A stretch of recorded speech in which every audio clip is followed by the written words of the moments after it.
कब पूरा होगा जननायक जनता पार्टी का 5100 रुपए बुढ़ापा पेंशन देने का वादा?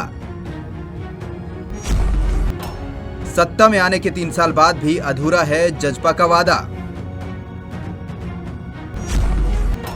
जजपा के सबसे बड़े नेता दुष्यंत चौटाला हैं प्रदेश के डिप्टी सीएम। फिर भी डिप्टी सीएम दुष्यंत चौटाला कर रहे हैं संघर्ष की बात। हरियाणा में जब भी विधानसभा के चुनाव होते हैं तो बुढ़ापा पेंशन का वादा और मुद्दा खास होता है। इसे लेकर जहां अलग अलग पार्टियां अलग अलग दावे करती हैं, तो वहीं दूसरी पार्टियों के नेता इसे लेकर सत्ता पक्ष पर निशाना साधते रहते हैं। साल 2019 के विधानसभा चुनाव में 10 सीटें जीतकर आई और सत्ता में भागीदार बनी जजपा ने बुढ़ापा पेंशन 5100 रुपए करने का वादा अपने घोषणा पत्र में किया था, लेकिन वो वादा अब तक पूरा नहीं हुआ है। समय समय पर इसे लेकर पत्रकार जजपा नेताओं से सवाल भी करते रहते हैं। अब एक बार फिर पिछले दिनों मुख्यमंत्री दुष्यंत चौटाला से चंडीगढ़ में और दिग्विजय चौटाला से भिवानी में पत्रकारों ने जब ये सवाल पूछा कि बुढ़ापा पेंशन 5100 रुपए कब होगी, तो दोनों ने बुजुर्गों की पेंशन के लिए संघर्ष करने की बात कही। आइए आपको सुनवाते हैं दोनों नेताओं ने क्या कुछ कहा। 250 तो पीछे बढ़ाई थी, आगे और बढ़ाई। लास्ट वाली जो बात आगे बढ़ाएंगे, बस मैं ये कह सकता हूँ, और इसके लिए जब मुझे संघर्ष करना पड़े तो करूंगा। 5000 बढ़ाने के लिए म्यूचुअल, मैं एक चीज कह सकता हूँ, दोनों पार्टी की म्यूचुअली सहमति बनी थी कि बढ़ाया जाएगा। अब हमारा घोषणा पत्र उसको 5000 कहता था, 5100 कहता था, और भारतीय जनता पार्टी का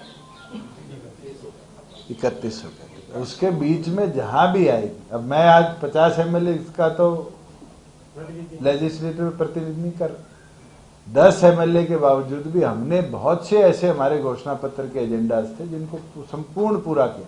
अब एक तो आपके साथ साझा कर देता हूँ, किसी ने सोचा भी नहीं होगा, हमारे घोषणा पत्र में लिखा हुआ था कि मिनिमम वेज जो स्टेट की होगी उसको हम 17,000 रुपए करेंगे। आज के दिन कौशल रोजगार निगम की जो DC रेट जिसको बोलते हैं, इसकी मिनिमम वेज पता है आपको कितनी है? 17,600 रुपए 11 जिलों में, 17,100 रुपया 7 जिलों में, और बचे जो 4 जिले हैं जहां पर हाउस रेंट बहुत कम है, एम्प्लॉयमेंट बड़ी लिमिटेड है, वहां पर 16,800। बहुत सी ऐसी चीजें हैं जो हमने संपूर्ण पूरी कर दी। जहां बात आज के दिन स्टेट के एक्सचेकर के ऊपर, स्टेट के फाइनेंसिस के ऊपर देखने की बात आती है, उनके ऊपर सरकार को मिलकर निर्णय लेना पड़ता है। मैं भी आज एक्साइज एंड टैक्सेशन देख रहा हूं, मुझे भी पता है कि मेरा GST का जो कॉम्पनसेशन सेस 5 साल आना था वो इस साल बंद हो गया। 10,000 करोड़ तो स्टेट का बजट वैसे ही माइनस हो गया। अगर इस तरह की स्कीम्स के अंदर हम बर्डन बढ़ाएंगे तो इनडायरेक्टली डायरेक्टली हमारी GDP भी इफेक्ट होगा।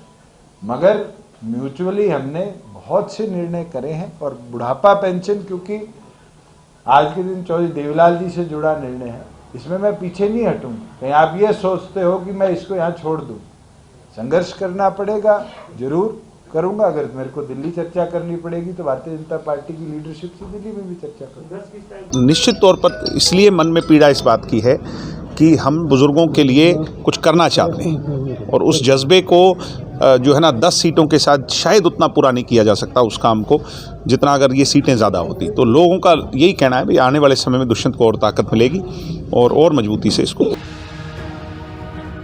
सत्ता में 3 साल होने के बाद भी जजपा के घोषणा पत्र में किया गया 5100 रुपए बुढ़ापा पेंशन देने का वादा पूरा नहीं किया गया है। इसके लिए संघर्ष करने की बात जजपा नेता कह रहे हैं, तो साथ ही 50 विधायकों का नेता न होने की बात भी दुष्यंत कह रहे हैं।